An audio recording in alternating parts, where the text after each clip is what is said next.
Perkenalkan, saya Tony Hidayat dari Universitas Pancasakti. Di sini saya akan memaparkan tugas UAS dari Ekonomi Makro dengan dosen pengampu Bapak Karyadi MM. Kita akan membahas tentang ilmu pendidikan.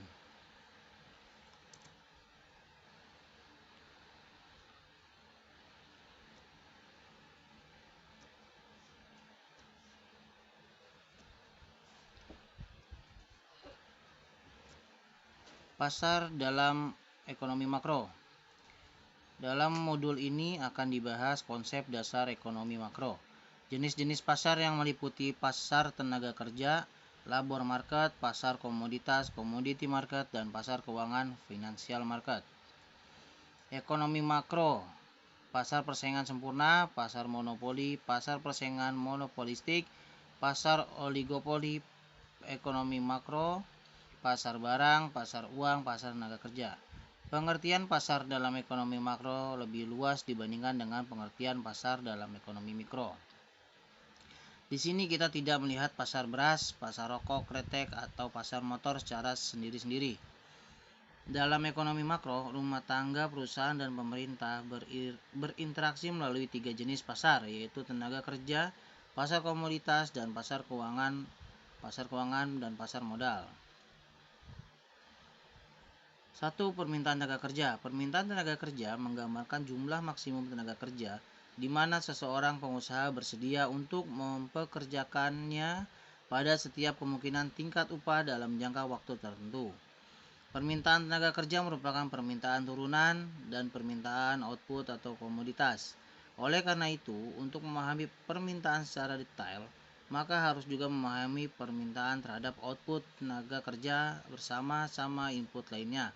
Misalnya, modal dapat digunakan untuk menghasilkan output atau komoditas berupa barang atau jasa.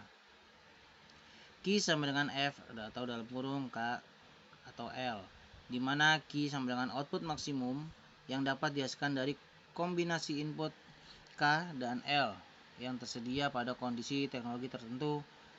L sama dengan input tenaga kerja, K sama dengan input modal. 2. Penawaran tenaga kerja.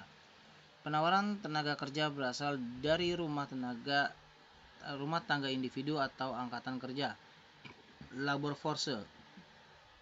Setiap rumah tangga dihadapkan pada suatu keadaan yang memerlukan suatu keputusan, yaitu berapa banyak waktu yang dimiliki yang akan ditawarkan di pasar dan berapa banyak untuk dinikmati sendiri sebagai waktu luang.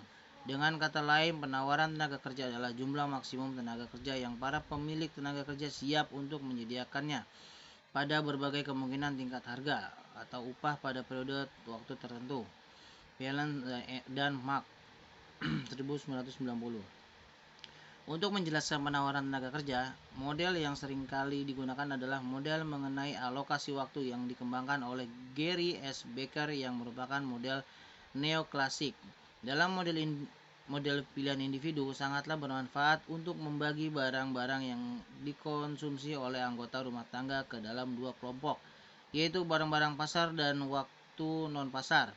Oleh karena itu, waktu non-pasar diperlakukan sebagai suatu barang. Perbedaan antara jumlah keseluruhan yang diperoleh individu dan jumlah keseluruhan waktu yang dipilih individu untuk mengkonsumsi sebagai waktu non-pasar akan mewakili jam kerja yang disediakan bagi kegiatan pasar utilitas yang diterima individu dari berbagai macam kombinasi waktu.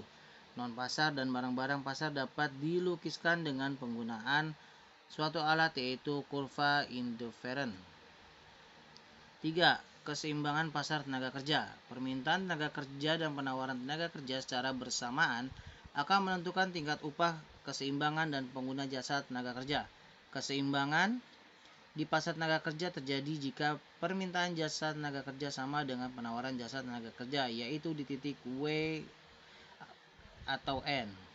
Jika upaya yang berlaku lebih tinggi atau lebih rendah dari W, akan terjadi ketidakseimbangan di pasar tenaga kerja. Ketidakseimbangan ini bisa berupa kelebihan tenaga kerja atau kekurangan tenaga kerja.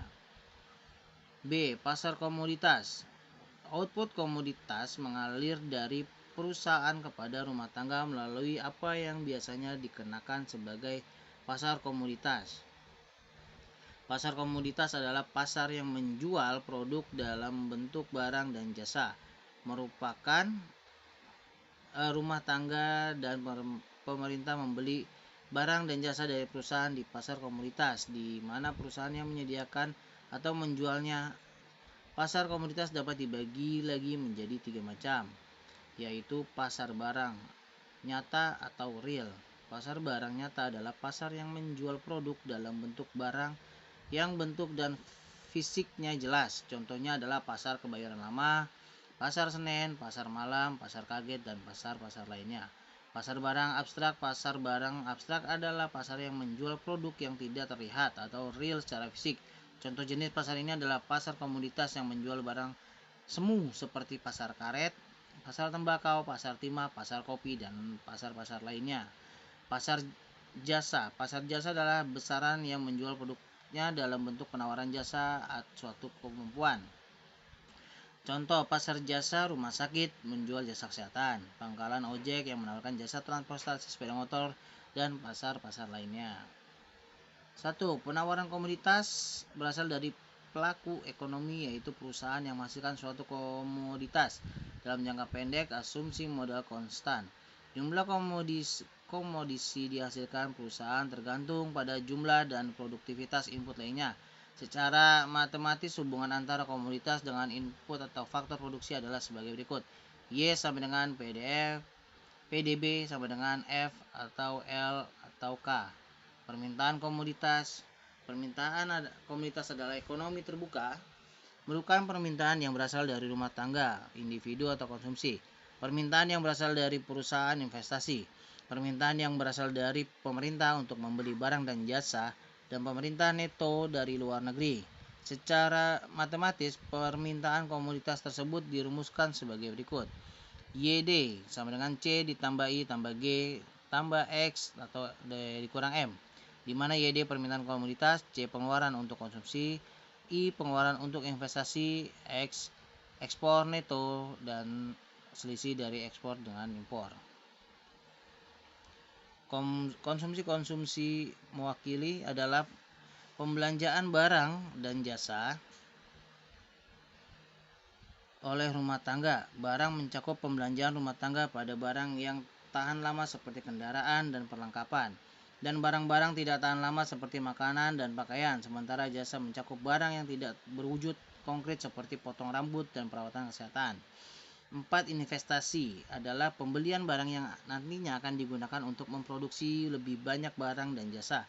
Dengan kata lain, investasi adalah jumlah dari pembelian peralatan modal, barang dan bangunan. Namun pada investasi ini, hal yang harus diperhatikan adalah penyusutan.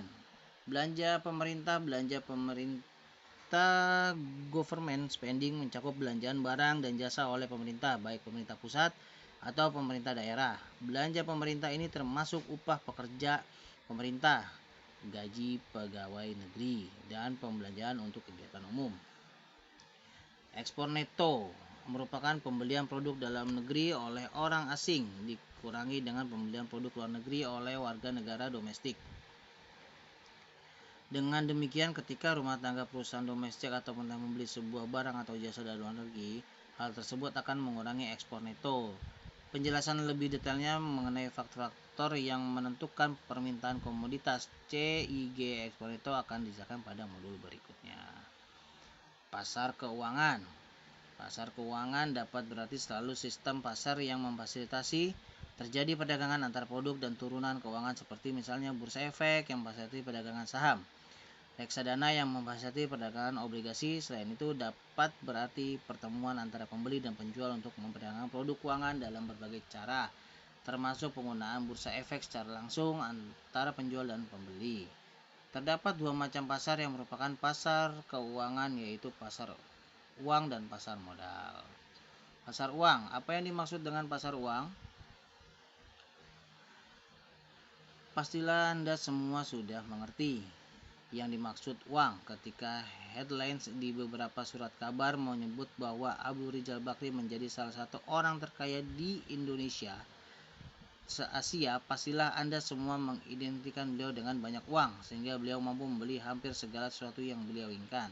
Dengan pemahaman seperti ini, istilah uang sama dengan kekayaan. Namun, demikian para ekonomi diantaranya Mankiw membuat istilah yang lebih spesifik lagi mengenai uang, yaitu seperangkat aset dalam perekonomian yang digunakan oleh orang-orang secara rutin untuk membeli barang dan jasa dari orang lain. Dalam perekonomian, uang memiliki 3 fungsi, yaitu sebagai alat tukaran, satuan hitung, dan penyimpanan nilai. 2. Pasar modal. Pasar modal adalah pertemuan demand dan supply dana jangka panjang yang diwujudkan dalam bentuk instrumen-instrumen keuangan yang dapat diperjualbelikan. Kegiatan dalam pasar modal yaitu memperdagangkan surat berharga sebagai instrumen keuangan dan sebagai bukti kepemilikan suatu perusahaan bisnis atau kepemilikan modal untuk diinvestasikan sesuai dengan kesepakatan yang dibuat. Contoh seperti saham dan obligasi perusahaan swasta dan pemerintah.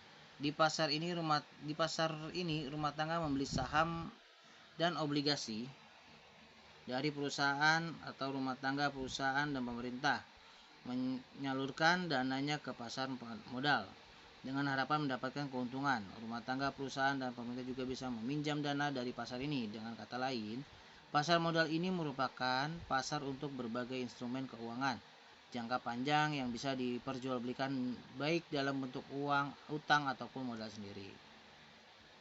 Pasar modal memiliki peran sentral bagi perekonomian. Bahkan maju tidaknya ekonomi suatu negara dapat diukur dari maju tidaknya pasar modal di negara tersebut. Beberapa manfaat keberadaan pasar modal antara lain menyediakan sumber pembiayaan bagi dunia usaha sekaligus memungkinkan alokasi sumber dana secara optimal. 2. Memberikan wahana investasi bagi investor. 3. Menyediakan leading indicator bagi tren ekonomi negara. 4. Menyebar pemilikan perusahaan sebagai lapisan masyarakat menengah. Rangkuman dari semuanya adalah 1. Pemerintah tenaga kerja berasal dari perusahaan yang menunjuk jumlah maksimum tenaga kerja di mana pengusaha bersedia untuk mempekerjakan pada setiap kemungkinan tingkat upah dalam jangka waktu tertentu. 2. Tenaga kerja merupakan salah satu input atau faktor yang digunakan dalam kegiatan produksi bersama input lainnya modal untuk menghasilkan komoditas barang atau jasa. Yang ketiga, komoditas di pasar berasal dari perusahaan yang menghasilkan komoditas tersebut. Dalam jangka pendek, jumlah komoditas yang ditawarkan di pasar tergantung pada input yang digunakan. Maka komoditas yang dihasilkan akan sangat tergantung pada jumlah tenaga kerja. Sementara pemerintah komoditas di pasar dipengaruhi oleh permintaan yang berasal dari rumah tangga konsumsi, permintaan yang berasal dari perusahaan investasi, permintaan yang berasal dari pemerintah, dan ekspor bersih.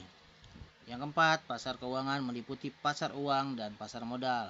Pasar uang merupakan pasar surat berharga dalam jangka pendek di mana yang diperjualbelikan adalah sertifikat Bank Indonesia. Demikian presentasi yang dapat saya sampaikan, kurang lebihnya mohon maaf. Billahi taufiq wal hidayah. Wassalamualaikum warahmatullahi wabarakatuh.